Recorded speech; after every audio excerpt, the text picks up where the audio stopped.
I'm here with Bernard Palmer. Bernard, you've been approached by a student recently who asked you about the reliability of the Gospels. For those of you who don't know, the Gospels are the four accounts of Jesus' life: Matthew, Mark, Luke, and John.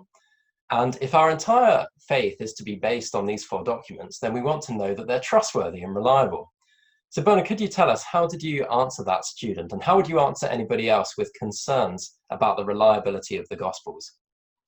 So let's look at some of the evidence that there is. The early manuscripts are very important. The trustworthiness of the New Testament is often contrasted with the writings of other ancient documents, and Julius Caesar and all these sort of books. They are the most recent copies of those, are often 9th, 10th century, and yet historians generally accept them as being historical.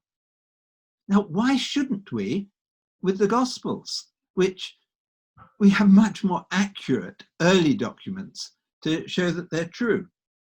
In the Bodmer Library in Geneva, there's a manuscript containing most of John's Gospel, and that's written about 150 AD.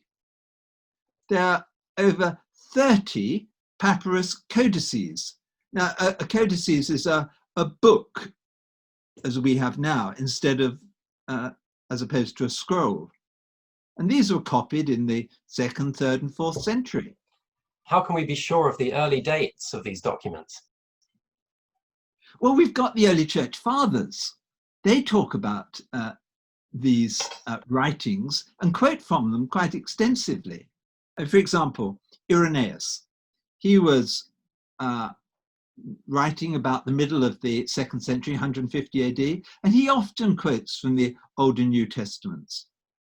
Church fathers of the early 2nd century were familiar with the apostles' writing and quoted them as being inspired scripture. So again, the striking feature of all these manuscripts, all these early church fathers, all their quotes, there's very little variation in the wording. There's a unanimity, although they've been translated into different languages. The meaning and the doctrines remain the same.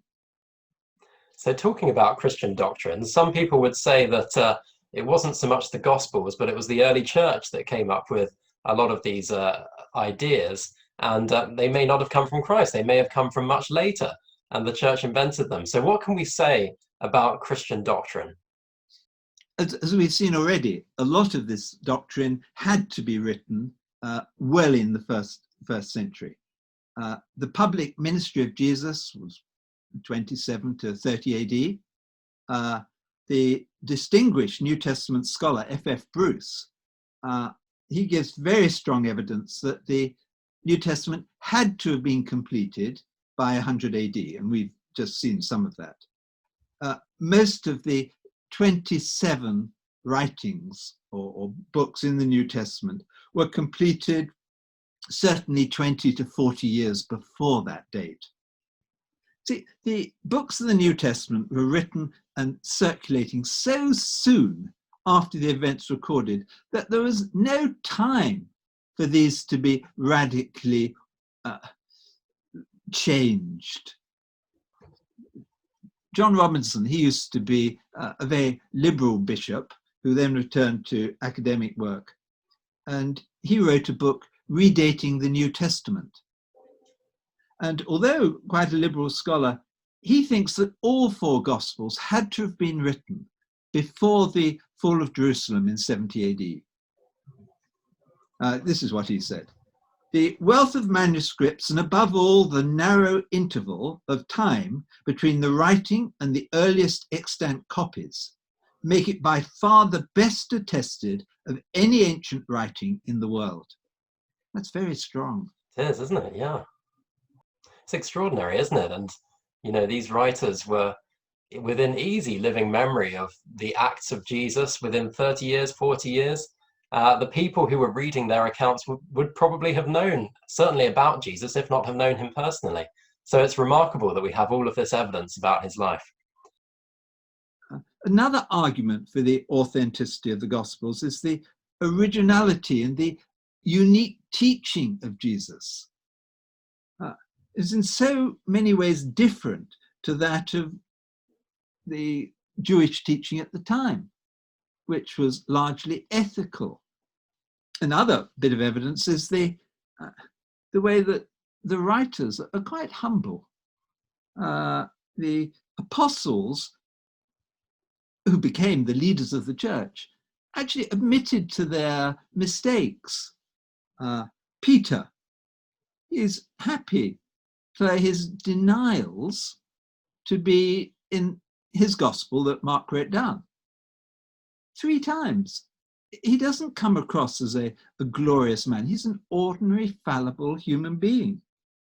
Why was it that Mary Magdalene and the other women were the first people to see the risen Jesus? And everyone knew that in law at that time, women's witness evidence was considered doubtful. Now, why did the Gospels insist that this is what happened if it didn't happen? There's one other interesting one that's come up quite recently. The names and grammar used in the Gospels. See, if the Gospels are authentic first century writings, then textual criticism can either support or disprove these things.